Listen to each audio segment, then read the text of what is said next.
Great Lakes Brewing Company's Burning River Pale Ale, American Style Pale Ale. Okay, everyone, so what we have in front of us is Great Lakes Brewing Company's Burning River Pale Ale, American Style Pale Ale. It has a light copper hue, thin white head. What are you getting out of the aroma, Scott? Some piney spiciness. Piney spiciness? I can see that. I get a very typical American hop presence. Pretty smooth mouthfeel. Yeah. Finish is nice and clean. Yep. It seems to be like they put more flavoring and aroma hops in it, and it's Absolutely. like the proportion of total hops doesn't seem to be to the bittering side. It's more flavor and aroma. Absolutely, which is where I tend to prefer my pale ales at. I think the aroma is incredible. It really leads you into the sip.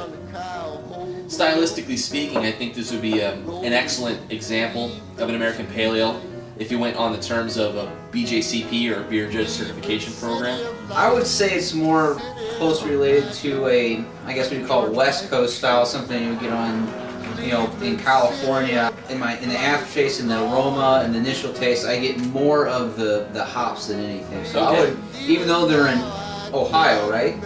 Yes, Cleveland. I would say this is more of a West Coast style beer. I could see that, absolutely. I've always thought of Great Lakes Brewing Company as being one of the few breweries that we actually have here in the Midwest that does an excellent job with their pale ale at making it more hop dominant. But they also have a unique malt character that really balances out the piney, spicy, and lightly citrusy aspects of the American hops. I'd say this is a very well-rounded, clean, lightly bitter pale ale. Yeah. Where would you put Great Lakes Burning River Pale Ale, Scott?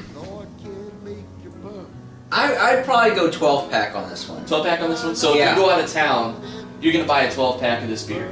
I can get some pretty fresh pale ales around here. Absolutely. As We've got well. some great ones around I mean, we got Schlafly Pale Ale around here that we get on a Absolutely. pretty good regular basis. So, And this is a style you brew quite often, too. oh so this yeah, is not I love homebrew. to have an American Pale Ale on tap on a regular basis. The problem is I drink it quick enough to where it's not on tap on a regular basis. Fair enough. Well, for me, this is I'm buying a keg.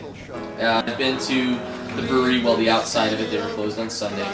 But I had an excellent vacation to Cleveland. I buy a 6-pack or a 12-pack or more whenever I can afford it to go out of town.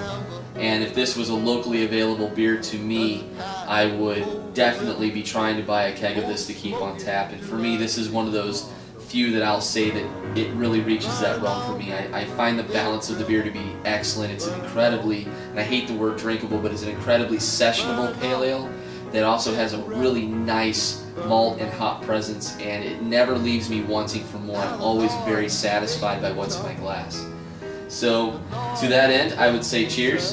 Yep. Cheers. Enjoy the beer. Pick up some Great Lakes Brewing Company Burning River Pale Ale if you If get you're a lucky chance. enough to find it. Absolutely. Cheers. Burn on